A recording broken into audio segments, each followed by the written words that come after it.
Hello and welcome back to the Gemhawks YouTube channel. I hope you're having a beautiful day today no matter what it is that you're doing. For our free wire tutorial here on YouTube today, I want to share with you a cyclic wired bead design. I'm going to make a pendant with you today and I'm going to use a variety of quite large beads. Now if you can get beads that have got a larger drill hole, all the better. I have an example for you here, which is using some 12mm banded agates with 1mm drill holes. Now that means that I've been able to use 1mm or 18 gauge wire through the centre of those beads. Now the ideal would be to have larger drill holes and use a heavier gauge wire. So I have some very pretty ceramic beads with huge drill holes, just making sure that you can see those. So I'm going to demonstrate with both of those today, just so you can see the difference of how the wire reacts when we work with it. The other gauge of wire I'm going to be working with is 0.6mm, or approximately equivalent to 22 gauge, and we're going to use that to create that beautiful almost web-like pattern. Now it's a reversible pendant, so whichever way you want to view that, it makes really pretty draped patterns, and I'm going to show you that now. So if you'd like to join me down at the board, I'll show you a little bit more closely what we're going to achieve together today. So as per my example here, I've used those 12mm agates on a 1mm or 18 gauge wire. And this piece has 9 beads on the design. What you'll find if you're working with that 1mm or 18 gauge wire, it's a little bit squishy until you get all of these drapes of wire into position. So if you are able to find some larger drill hole beads, so these are a slightly smaller bead but a much larger drill hole. These are ceramic beads. So I'm going to show you that design on some slightly heavier wire as well. Now this is a 1.25mm, which is approximately equivalent to 16 gauge. Either of these wire gauges, 18 or 16 gauge, are going to work perfectly, and the wire that we're going to use to make those beautiful swooshing drapes around the design is a 0.6 or 22 gauge. So the first thing that we need to do is to shape our wire. I've already made this pendant segment to show you what it will look like when you get into the process. This has got a few more beads on than the small example that I've made here. So what I'm going to do first of all is just create a bit of a smooth circular form. To do this efficiently and effectively, I'm going to warm that central segment of wire. Now you can use almost any round form that you have. I don't have my mandrel to hand, so what I'm going to do is cheat, and I'm just going to warm the wire first and then do a little bit of wire magic, which is to just take those ends and draw them around until you get an approximate circular form. That's what happens when you try to say approximate circular and it all smashes into one great big word. Got to love the English language. So I've got my circular form and it's larger than I need it to be at the moment. And what we're going to do now is thread on those large hole beads. Now another thing I want to draw your attention to is how different your design will look with odd number of beads and even number of beads. I'm going to add the wire draping to this as we go through the tutorial today, and at the very end of the video I will show you what these two look like side by side when they're completed. This has an even number of beads. I believe there are 12 on this design. This has an odd number of beads, so there are 9 on this design. So obviously it's a little bit smaller. What will happen when you're using an odd number of beads is that your eye will be drawn to a central bead down at that 6 o'clock position, which sits in opposition to any design you make on the bail. So this is actually what I made as the back and this is what I made at the front, but they are kind of flippable over. It doesn't really matter which way they go, because we add that coil just to hide the mechanics. But what you'll see is that you have that bead down at the 6 o'clock position in opposition to the bail at the top, and I think that that's quite attractive. but we are going to show you what it looks like when you use an even number of beads. And as I say, at the end of the video tutorial, you'll be able to see those two side by side completed, and you can decide which one is best for you. So if I just pop those up and out of the way, I'm going to add on my beads now to the circular form we've made. And this again was about 12 inches of the heavier gauge wire, which was the 16 or 1.25mm. So I'll just get those threaded on and I'll join you back in a second. So I've added 13 large hole ceramic beads onto this form, and what we're going to do now is make sure that we've got an equal amount of wire on either end. I'm just going to put a little bit of warmth into the wire there. Managed to scooch all the beads around by mistake then. And we need to draw those around so that the ends are quite close together. This is one of the times that you will find benefit from having a slightly heavier wire, because you can ask it to form more firmly, whereas with the lighter, the 1mm or 18 gauge wire, it will be more easy for you to just bring that out of a circular form and make it a little bit uneven. So if you can find large hole beads, then by all means do. So I'm going to pop my pliers onto one of those sides, and I'm just going to put an upright right angle bend. Doesn't need to be exactly perfect, and it certainly doesn't need to be a hard form. And then I'm just going to scooch those beads even around until they sit neatly on the form. Now what we don't want to do with any beads, agate's a really nice strong bead, but ceramic beads can flake if you chip them. So I'm just going to very carefully hold the end of the wire on the opposite side and just turn another right angle form. And I'm just going to draw those two uprights into as straight a line as possible. So we have a small amount of wiggle room, and that's really smart because it means we can just wrap the wire around and bring everything together without too much stress. If you turn those angles too tightly to the bead filling, you can just make life a little bit more tricky for yourself. For the next part of the demonstration, I would advise using your wire on the reel. So I buy my raw copper round wire in bulk, which means that I've got about a kilo of wire at any one time in any gauge. So this is 0.6. It's approximately equivalent to 22 gauge. That will certainly work for you. And it doesn't really matter if it's a medium temper wire or if it's slightly firmer. Raw copper tends to be really very, very soft and beautiful and fluid to work with. So if you can get yourself some raw copper, do. But obviously your colour choice is absolutely down to you.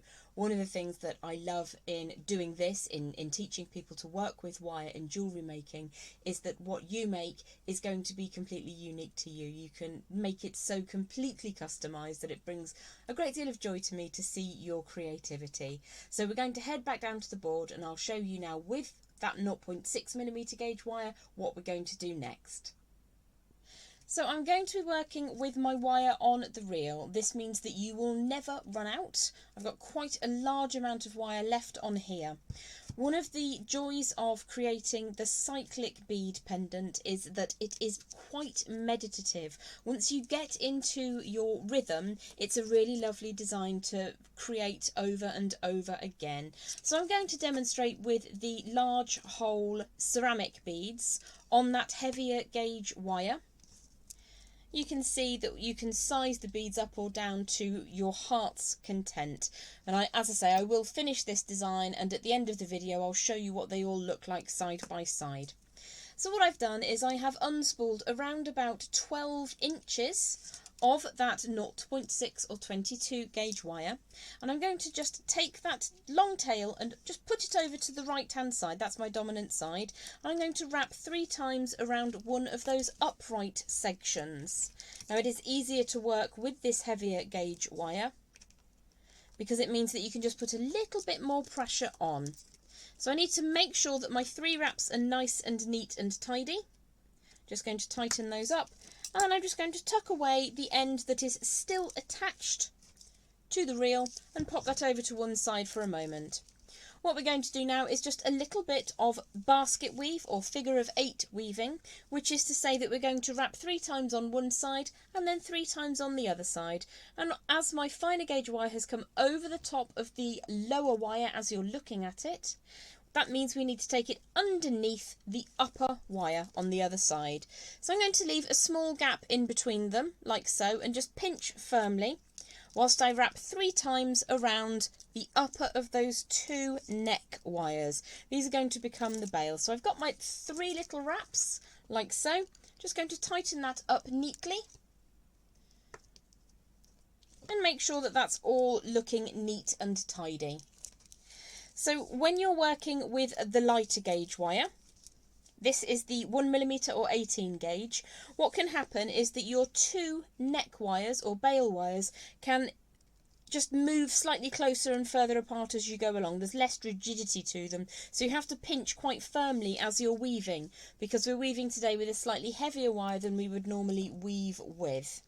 So it just takes a little extra thinking and firmness with your non-dominant hand to pinch this into position and keep those 2 wires the same distance apart all the way along. So I'm going to do one more section and then we will time lapse out to a completed segment. So I've got 1 wrap, 2 wraps and 3 wraps down the centre.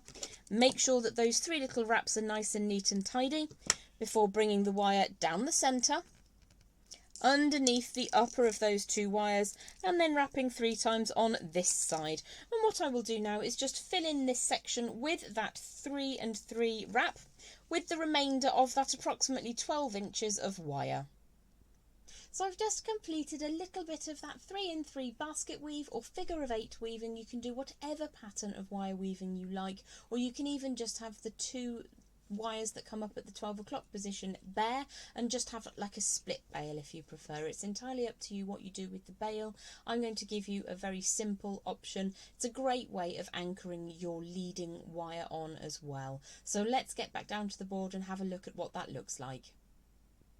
So there's a small segment of wire just been woven up this part of the design, and that was around about 12 inches or so that was used to create this approximately maybe just shy of 3/4 of an inch of weaving. So you can see it's quite wire hungry. And what we're going to do is just make a very simple quick bail. The first thing I need to do is to be sure that the 2 angles that we created on the shoulders of the design are equal side by side, because what can happen is it can sit down on the one side and then you've got a slightly uneven positioning. So just make sure that those are the same. There's enough fluidity within the weave that you've created for that to be slightly mobile. Once you're sure that those angles are side by side and equal, what we're going to do is put a forward bend a very small distance above the top of those beads, like so. So that's coming forwards at probably only about 30 degrees.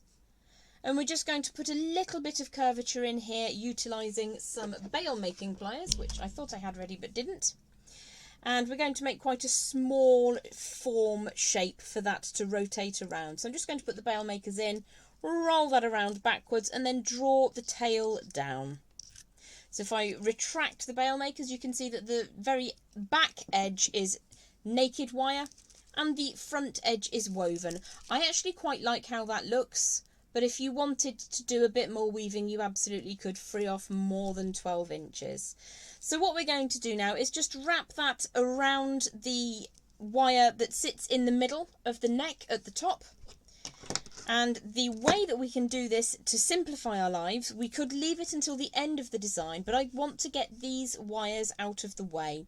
So you can either leave the wires up straight until you've completed the cyclic part of your design, or just get that finalised now, and I think that's what we're going to do.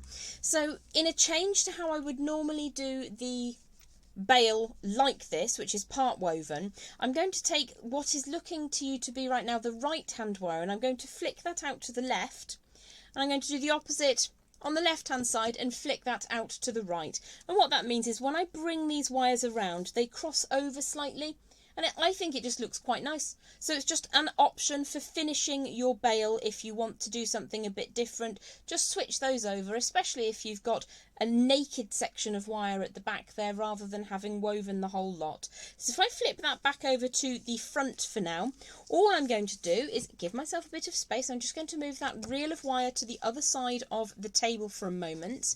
And I'm going to draw those tails of wire around. So I'm bringing that all the way round across the front and round the back. And then the opposite one I'm going to take across the front and round the back. What we've done is the world's simplest bail. So if I just tighten up those two wraps, flip it on its side, all I would do is turn these wires into tiny, tiny coils, and I'd sit one over the front. So if I bring that all the way around, there's the wire that I'll sit over the front, and one for over the back. So for me, for right now, that's great. So I'm just going to turn those up and out of the way so they don't get in my way when I am doing the next part of the tutorial, which for me is the most exciting part. So my tail of wire is just going to come across the back of that neck so that it's sitting up at the top left of the bail. So I just put that into the correct orientation.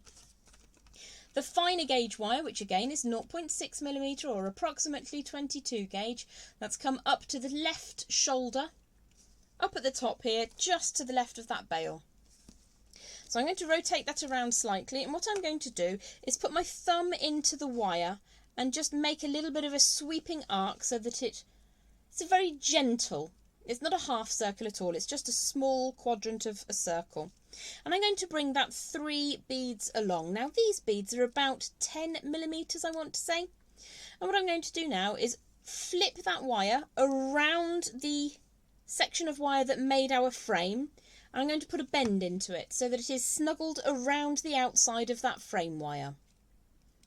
And then across the back, you can see we jumped 3 beads with that first swoosh. I'm going to do the same thing, but smaller. I'm going to take it back 2 beads. So we're on the back of the design at the moment, and I'm going to push that wire down into the gap again so that it snuggles against that frame wire. So we now have our finer gauge wire still attached to the spool. Let me just grab that one out of the way so it doesn't go on the floor. And it's back to the front of the pendant now, using the heat of our body and the curvature of our thumb to create another swoosh, advancing forwards 3 beads from our current position. So we've got 1, 2, 3, and then I'm drawing the wire down, pushing my thumb into that wire to get a snuggling action against the frame that sits inside the beads, flip it to the back of the design. So we went forwards 3 beads, so now we're going to go back just 2 beads. So you can see the pattern's slightly different on the back. You've got these little loops that are 2 beads apart. Push the wire through into that little gap. Flip the design back onto its front. Smooth the wire around and advance 3 beads. So you can see that we're doing a very repetitive pattern, and this is one of the things I love about this cyclic design, is that it can be really quite zen, it can be quite restful. Once you get into your rhythm, you're going forwards 3 beads, make the bend in the wire, flip it around, and then you're going to return 2 beads. Push the wire through the gap, you're coming back to the front side of the pendant, and then you're going to advance 3 beads. Again, it's just the warmth of your body and the curvature of your thumb create that beautiful swooshing effect. It's like a swag. If you're into your interior decorating, it's really a beautiful shape to work with. So hopefully the light's catching on that. So we're going to push the wire down so that it snuggles the frame wire. We're on the back of the design now, so we're just going to create an arc, a bit more of a rainbow on this side. Push the wire down between the beads to the front side, and you'll always be able to see the distance between those connecting points, the cycles. So it's a cycle of 3 beads on the front, using my thumb again and the warmth of my body to create that arc. Support the wire, and then we're going to bring that around to 2 beads on the back. Push the wire through so you've got that lovely bend, and if you feel that that didn't quite go right, you've got an opportunity before you advance, so you could just smooth that through. If you want another bite of the cherry, you can give that another go. Support the wire and draw it through the gap. And you can see there's quite a lot of motion going on. It's not just flip, flip, flip, flip. We're actually moving the whole project around in our hands as we go. So advance 3 beads, pull the wire taut through. Go back 2 beads, push the wire through, happy with that little arc there. Back to the front, 3 beads forwards, push the wire through to create the little nestled section, and then 2 beads on the back, push the wire through, back to the front side, 3 beads, push that through. You might need to free up a little bit more wire so it's easier on the hands. You can see here that we're always jumping 2 beads so you know which side you're on, there's no confusion. Create your small rainbow, push the wire through the gap, back to the front side, and we're advancing 3 beads this time. Now you can play around with how much arc you put into the cycles. So if you go, for instance, on a pendant rather of this size, which has 13 beads, if you want, you could maybe go 1, 2, 3, 4, 5 beads, but go in a very straight line. That is an absolutely stunning design, but it pays to start with the arcs because it gives your mind time to understand the patterns that you're using. So we're on the front, we've done our 3 bead advance, flip it over, curvature, just around the 2 beads, push the wire through, advance 3 beads, and you can see it's actually really quite quick to build up once you get your rhythm. So when we get back up to the top, I'm just going to move those wires out of the way. We're advancing 3 beads, bring the wire down, we're on the back, return 2 beads, push the wire through. So to complete the project, at the moment we have a very symmetrical situation going on. If I turn this around so it is the correct orientation up, it's very symmetrical, but it's open at the top. Now you might like that design aesthetic. I want to complete it so that there's a more circular form in the middle. So I'm going to continue all the way around, which means that when I get up to the top, I want to advance 3 beads, but there are only 2 beads available, which means I'm going to take it past the bail, ignoring the bail completely. So I'm advancing 3 beads, like so, push the wire down, and then we're going to return 2 beads, push the wire through, and flip it over to the front, where we can then advance 3 beads again. And if you just hold it here for a moment, you'll be able to see that if we bring the wire back around, we'll be coming to this point to move forward 3 beads, which means this is the last time we're going to go through that wrapping process. So at this point, what I tend to do is trim off a tail of around about 4 inches. Now that's more wire than we need, but what it does is it gives me an opportunity to decide how I want to finish the design. So I think today what I'm going to do is flip this over. I can see I need to return that wire with a 2 bead swoop because we're on the back, like so. So exactly as we have done before. We are now completely done with the design. What we need to do is tie off with this little tail of wire at the end. So can you see there's a small gap in here at the top? What I'm going to do is warm that wire, and what I'm doing on the back is supporting the little rainbow arc that we've made with our last 2 bead return. I'm going to take that tail and push it all the way through. I'm then going to employ my pliers to pull that super firmly so that it locks into position, and I'm going to repeat that twice. If I can get a 3rd wrap in there, even better.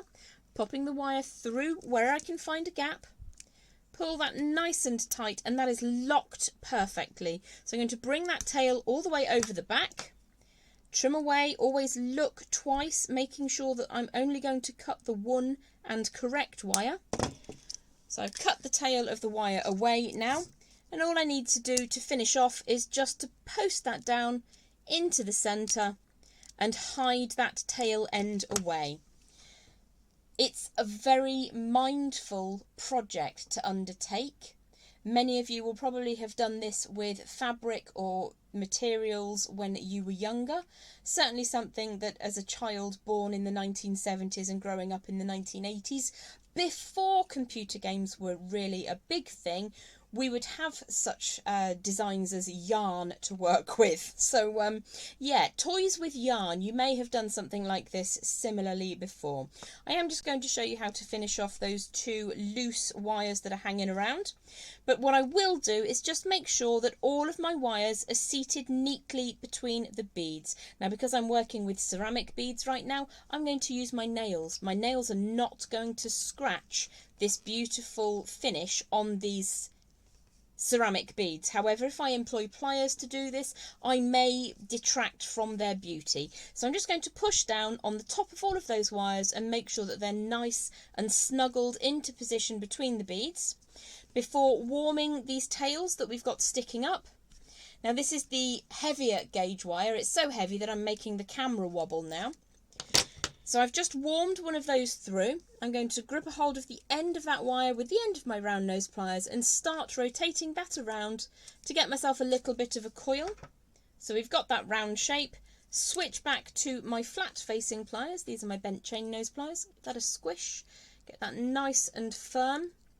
So there are pros and cons to using either the 1mm 18 gauge or the 1.25mm 16 gauge. It's much easier to work the 1mm, but it is much more fluid and therefore easier to disrupt it. So you might think it's absolutely perfect for where you want it, and then you go and bodge it and it's moved slightly out of position.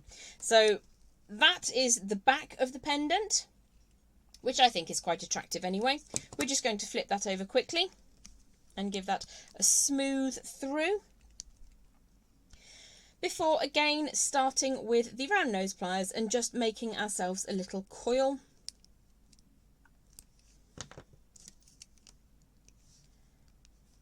Push that all the way along. Small movements are better to create neat coils. Just rotating that around a small section at a time until I get very close to the end of my wire.